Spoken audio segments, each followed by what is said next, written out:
मैं आपको एक हिंट देता हूं। क्या दिल्ली में भाजपा सरकार बनते ही बिहार में नीतीश कुमार पर गाज गिरने वाली है? और जनता दल यूनाइटेड के मात्र 45 विधायक हैं। ये जो 80 और 45 विधायकों का अनुपात है, मैं आपको बता दूं कि बिहार में करीब 30 वर्षों के बाद एक बार फिर से कुर्मी चेतना रैली आयोजित करने की तैयारी चल रही है।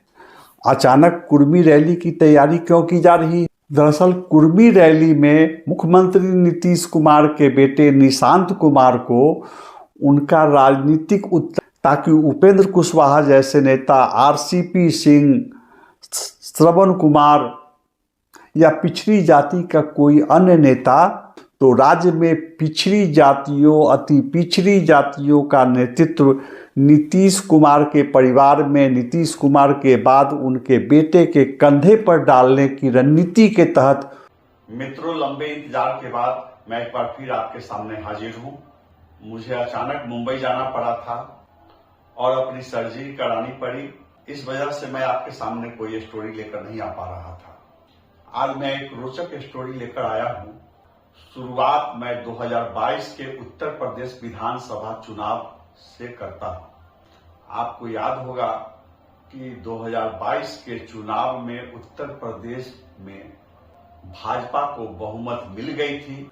भाजपा की जीत में प्रधानमंत्री नरेंद्र मोदी और मुख्यमंत्री योगी आदित्यनाथ की अहम भूमिका थी। जिस दिन उत्तर प्रदेश का चुनाव परिणाम आया, उसके ठीक अगले दिन प्रधानमंत्री नरेंद्र मोदी सीधे गुजरात के गांधीनगर पहुंच गए एक रैली को संबोधित करने। जी हां, नरेंद्र मोदी उत्तर प्रदेश विधानसभा चुनाव के बाद गुजरात विधानसभा चुनाव का शंखनाद करने गांधीनगर पहुंच गए। अब भाजपा उस पार्टी का नाम है जो सालों भर चुनावी मोड में रहती है। कहीं न कहीं चुनाव हो रहा होता है, होने वाला होता है, और भाजपा निरंतर चुनाव की तैयारी में लगी रहती है। दिल्ली विधानसभा चुनाव 2025 का मतदान संपन्न हो चुका है। 8 फरवरी को मतगणना होगी। 8 फरवरी की शाम तक चुनाव परिणाम आ जाएगा और फिर प्रधानमंत्री नरेंद्र मोदी एक पखवाड़े के अंदर बिहार आएंगे। आप नोट कर लीजिए, दिल्ली विधानसभा चुनाव की मतगणना के अगले दिन तो नहीं, लेकिन एक पखवाड़े के अंदर नरेंद्र मोदी बिहार आएंगे। क्यों आएंगे बिहार? जी हां, आप सही समझ रहे हैं। अब बिहार विधानसभा चुनाव 2025 का शंखनाद होने वाला है और नरेंद्र मोदी बिगुल बजाने बिहार आएंगे। और जैसा मैंने आपको कहा कि भाजपा सालों भर चुनावी मोड में होती है, तो ऐसा नहीं है कि नरेंद्र मोदी बिहार आकर विधानसभा चुनाव की तैयारी करेंगे। इसकी तैयारी वो पहले शुरू कर चुके हैं। जब इस बार केंद्र सरकार का बजट पेश किया गया, तो उसमें 2 राज्यों के विधानसभा चुनाव का ख्याल रखा गया।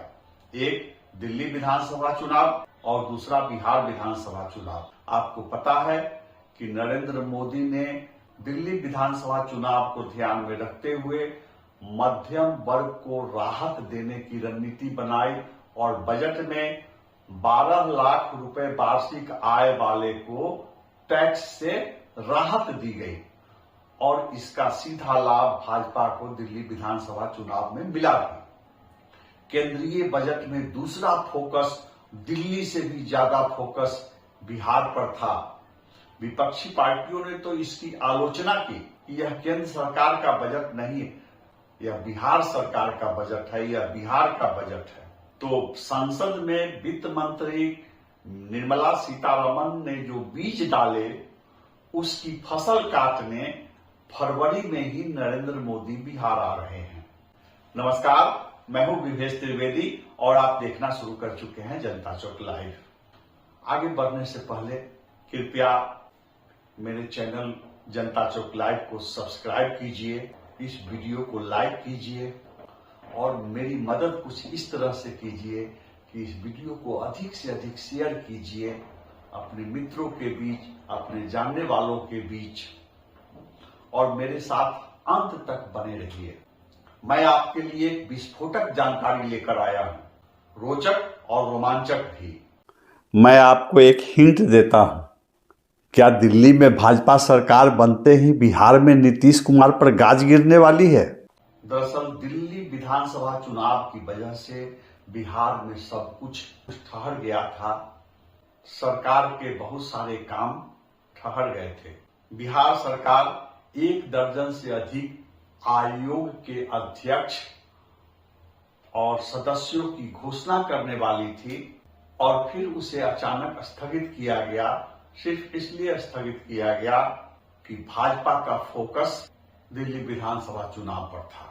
और उससे भी अधिक महत्वपूर्ण बात मैं आपको बताऊं कि बिहार मंत्रिमंडल का पुनर्गठन होने वाला था। कुछ नए मंत्रियों को शपथ दिलाया जाना था और कुछ मंत्रियों को हटाकर उनकी जगह पर नए विधायकों को शपथ दिलाई जानी थी। सबको पता है कि भाजपा कोटे से 4 अतिरिक्त मंत्री बनाए जाने हैं। 4 मंत्रियों के पद खाली हैं। मंगल पांडे हो, सम्राट चौधरी हो, विजय सिन्हा हो, इन लोगों के पास अतिरिक्त विभागों की जवाबदेही है। इसी तरह से जनता दल कोटे से भी 2 मंत्री बनाए जाने हैं।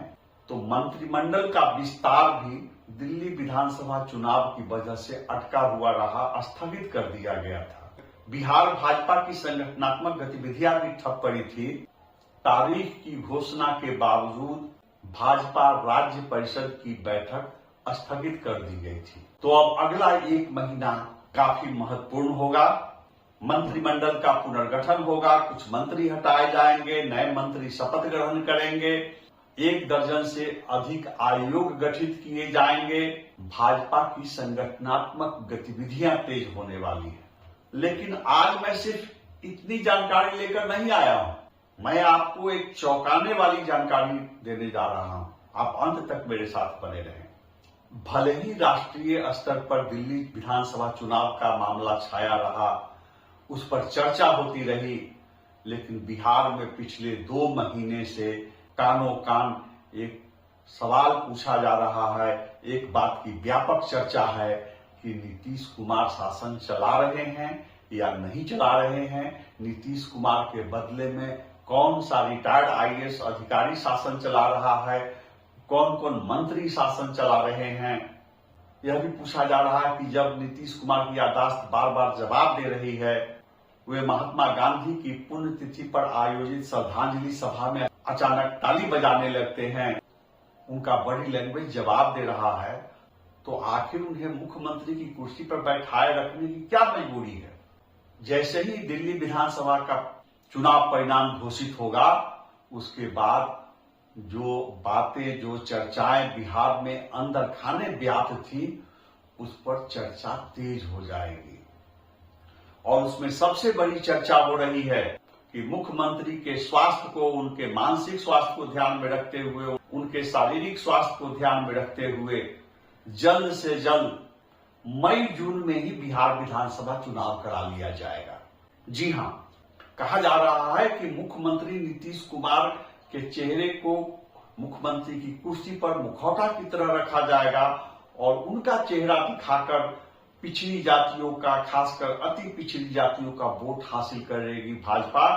एनडीए की रणनीति होगी कि नीतीश कुमार को मुख्यमंत्री की कुर्सी पर बैठाए रखकर बिहार विधानसभा चुनाव 2025 आयोजित कर लिया जाए।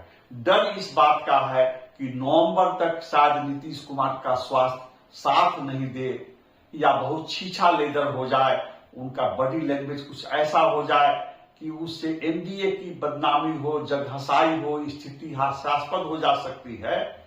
इसलिए पहली अटकलबाजी चल रही है कि जैसे ही दिल्ली में भाजपा की जीत होगी, दिल्ली की जीत से उत्साहित भाजपा बिहार में अगले विधानसभा चुनाव की घोषणा करवाएगी।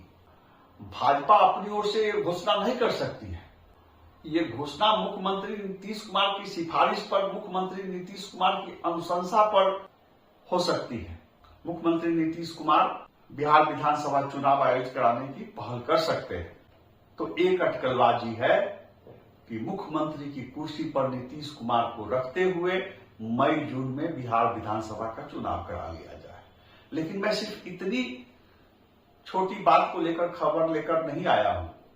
आज की खबर आपको चौंकाएगी, तो दिल थाम कर सुनिए। सबसे बड़ी चर्चा इस बात की है कि जैसे ही दिल्ली विधानसभा चुनाव में भाजपा को प्रचंड बहुमत मिलेगी, भाजपा बिहार में नेतृत्व परिवर्तन कराएगी। भाजपा नीतीश कुमार को उनके स्वास्थ्य का हवाला देते हुए उन्हें भरोसे में लेगी और नीतीश कुमार के बेटे निशांत कुमार को डिप्टी सीएम या मंत्री का शपथ दिलाते हुए मुख्यमंत्री नीतीश कुमार को विश्राम दिलाया जाएगा। कहा जाएगा कि आपका स्वास्थ्य आपका साथ नहीं दे रहा है और इसके लिए अशोक चौधरी के माध्यम से, इसके लिए संजय झा के माध्यम से, विजय चौधरी के माध्यम से, ललन सिंह के माध्यम से प्रयास शुरू किया जाएगा कि नीतीश कुमार पद छोड़ने को राजी हो जाए और उनके बेटे निशांत कुमार को उप मुख्यमंत्री या मंत्री पद की शपथ दिलाई जाए। मैं आपको बता दूं कि बिहार में करीब 30 वर्षों के बाद एक बार फिर से कुर्मी चेतना रैली आयोजित करने की तैयारी चल रही है। अचानक कुर्मी रैली की तैयारी क्यों की जा रही है? दरअसल कुर्मी रैली में मुख्यमंत्री नीतीश कुमार के बेटे निशांत कुमार को उनका राजनीतिक उत्तराधिकारी घोषित कराया जाएगा, ताकि उपेंद्र कुशवाहा जैसे नेता, आरसीपी सिंह, श्रवण कुमार या पिछड़ी जाति का कोई अन्य नेता नीतीश कुमार के बेटे निशांत कुमार के उत्तराधिकारी बनने पर कोई चुनौती नहीं दे सके। संक्षेप में ये कहूँ तो राज्य में पिछड़ी जातियों, अति पिछड़ी जातियों का नेतृत्व नीतीश कुमार के परिवार में नीतीश कुमार के बाद उनके बेटे के कंधे पर डालने की रणनीति के तहत कुर्मी चेतना रैली आयोजित कराई जाएगी। तो निशांत कुमार मंत्री बनाए जा सकते हैं, वे डिप्टी सीएम भी बनाए जा सकते हैं, लेकिन यह देखना महत्वपूर्ण होगा कि वे अपने पिता की तरह पिछड़ी जातियों के, अति पिछड़ी जातियों के नेता बन पाते हैं या नहीं। अगर भाजपा की यह रणनीति सफल रही तो फिर मई जून में चुनाव नहीं कराए जाएंगे। ऐसी स्थिति में मुख्यमंत्री की कुर्सी पर भाजपा के किसी नए चेहरे को बैठाकर विधानसभा चुनाव समय पर नवंबर में कराया जाएगा, ताकि इस बीच जो मुख्यमंत्री की कुर्सी पर भाजपा के नेता विराजमान होंगे उन्हें लोक लुभावन जन कल्याणकारी योजनाओं की घोषणा करने का पर्याप्त समय मिल जाए। जिस तरह मध्य प्रदेश में मुख्यमंत्री शिवराज सिंह चौहान की योजनाओं ने कमाल दिखाया, जिस तरह से दिल्ली में चुनाव से पहले रेवड़ियां बांटी गई, घोषणाएं की गई, तो फरवरी से नवंबर तक बिहार में रेवड़ियां बांटी जा सकती है, लोक लुभावन योजनाएं शुरू की जा सकती हैं, घोषणाएं की जा सकती हैं, तब जबकि भाजपा नेतृत्व परिवर्तन कराने में सफल हो जाएगी। मुख्यमंत्री नीतीश कुमार के जगह पर भाजपा के मुख्यमंत्री को शपथ दिलाई जाएगी और मुख्यमंत्री नीतीश कुमार के बेटे निशांत कुमार मंत्री होंगे या अधिकतम डिप्टी सीएम होंगे। तो एक तैयारी यह भी चल रही है, क्योंकि नीतीश कुमार का स्वास्थ्य निरंतर गिरता जा रहा है और डर इस बात का है कि नीतीश कुमार के नेतृत्व में अगर चुनाव कराया गया तो भाजपा को मुंह की खानी पड़ेगी, एनडीए को मुंह की खानी पड़ेगी। प्रशांत किशोर लगातार जनता के बीच जा रहे हैं और कह रहे हैं कि नीतीश कुमार का स्वास्थ्य उनका साथ नहीं दे रहा है, वो मुख्यमंत्री पद के लिए कतई योग्य नहीं रह गए हैं, बल्कि वे मुख्यमंत्री का दायित्व नहीं निभा रहे हैं। विपक्ष की ओर से बार बार कहा जा रहा है कि कुछ आईएएस अधिकारी और एक रिटायर्ड आईएएस अधिकारी ही बिहार सरकार चला रहे हैं। मुख्यमंत्री को किसी से मिलने नहीं दिया जा रहा है, मुख्यमंत्री बहुत कम लोगों से मिल रहे हैं और उनके स्वास्थ्य पर पर्दा डालने के लिए राज्य भर में प्रगति यात्रा आयोजित कराई जा रही है। उसमें मुख्यमंत्री जा रहे हैं, लेकिन वे कहीं किसी रैली को संबोधित नहीं कर रहे हैं, कहीं किसी सभा को संबोधित नहीं कर रहे हैं। डर इस बात का है कि अगर मुख्यमंत्री सभा को संबोधित करेंगे, रैली में भाषण देंगे, तो उनके स्वास्थ्य की पोल खुल जाएगी, क्योंकि मुख्यमंत्री बोलना कुछ चाहते हैं और बोल कुछ बैठते हैं। तो ऐसी स्थिति में एनडीए की भद्द पिट जाएगी, बिहार सरकार की भद्द पिट जाएगी और लेने के देने पड़ जाएंगे। तो आने वाला समय जो है बहुत गहमा गहमी वाला समय होगा, बहुत खींचतान वाला समय होगा। आप कुछ देर के लिए राजद को भूल जाइए, कांग्रेस को भूल जाइए, विपक्षी दलों को भूल जाइए। एनडीए के अंदर ही व्यापक खींचतान शुरू हो चुकी है, अंदर अंदर सीटों के बंटवारे को लेकर के। भाजपा की रणनीति है कि किसी तरह अगले बिहार विधानसभा चुनाव में सबसे बड़ी पार्टी ही बनकर नहीं आए, बल्कि अपने बूते अकेले अपने बूते अपनी सरकार बनाने में सफल है। और इसके लिए भाजपा को कम से कम 125 से 130 उम्मीदवार खड़े करने पड़ेंगे। 243 सदस्यीय बिहार विधानसभा में सरकार बनाने के लिए 122 विधायकों का होना जरूरी होता है। 80 विधायकों वाली भाजपा चाह रही है कि अगले विधानसभा चुनाव में भाजपा के 125 प्रत्याशी खड़े हो, जनता दल यू के 75 प्रत्याशी खड़े हो और बचे हुए 43 सीटों को लोजपा, जीतन राम मांझी की पार्टी, हम और उपेंद्र कुशवाहा की पार्टी के बीच वितरित किया जाए। इसके लिए जेडीयू पर दबाव बनाया जा सकता है। भाजपा के अंदर खाने यह चर्चा चल रही है कि वर्तमान समय में भाजपा के 80 विधायक हैं और जनता दल यूनाइटेड के मात्र 45 विधायक हैं। ये जो 80 और 45 विधायकों का अनुपात है, इसी का हवाला देते हुए भाजपा 125 सीटों पर दावा करेगी और जनता दल यू को 75 सीटों पर चुनाव लड़ने के लिए राजी किया जाएगा। एक स्थिति ऐसी भी आ सकती है कि अगर नवंबर में चुनाव कराए गए, उस समय तक नीतीश कुमार का स्वास्थ्य और इतना कमजोर हो चुका होगा कि उन्हें मजबूर किया जाएगा कि आप अगर 75 सीट पर नहीं लड़ते हैं तो आप अलग भी हो सकते हैं। और भाजपा जनता दल यू से पल्ला झाड़कर लोजपा, उपेंद्र कुशवाहा और जीतन राम मांझी के साथ चुनाव लड़ सकती है। तो नीतीश कुमार जो खुद अस्वस्थ चल रहे हैं, उनकी याददाश्त कमजोर हो चुकी है, उनका बॉडी लैंग्वेज जवाब दे रहा है, वे कहां तक प्रतिरोध कर पाएंगे, कहां तक सीटों की मांग पर अड़ सकेंगे, क्या वे 100 सीट 101 सीट ले पाएंगे। महाराष्ट्र के तर्ज पर भाजपा हर हाल में अपना 100 से 110-15 विधायक देखना चाहती है बिहार विधानसभा में, और इसके लिए जबरदस्त खींचतान होने वाला है। 2-3 तरह की परिस्थितियां हो रही है। एक, नीतीश कुमार को मुखौटा की तरह कुर्सी पर रखते हुए मई-जून में चुनाव करा लिए जाए। दूसरा, दिल्ली चुनाव से उत्साहित होकर भाजपा नीतीश कुमार को मजबूर कर दे, नीतीश कुमार को मना ले और उनकी जगह पर भाजपा का मुख्यमंत्री बनाकर फिर नवंबर में चुनाव कराया जाए। ज्यादा संभावना इस बात की है कि प्रधानमंत्री नरेंद्र मोदी 26 फरवरी को बिहार आएंगे। तो आप मेरे साथ बने रहिए। मैं बिहार विधानसभा चुनाव पर रोचक खबरें, नवीनतम घटनाक्रमों पर आधारित खबरें लेकर आपके बीच आता रहूंगा। कृपया आप इस वीडियो को लाइक कीजिए, इसे अधिक से अधिक शेयर कीजिए ताकि मैं और अधिक दर्शकों तक पहुंच सकूं। नमस्कार।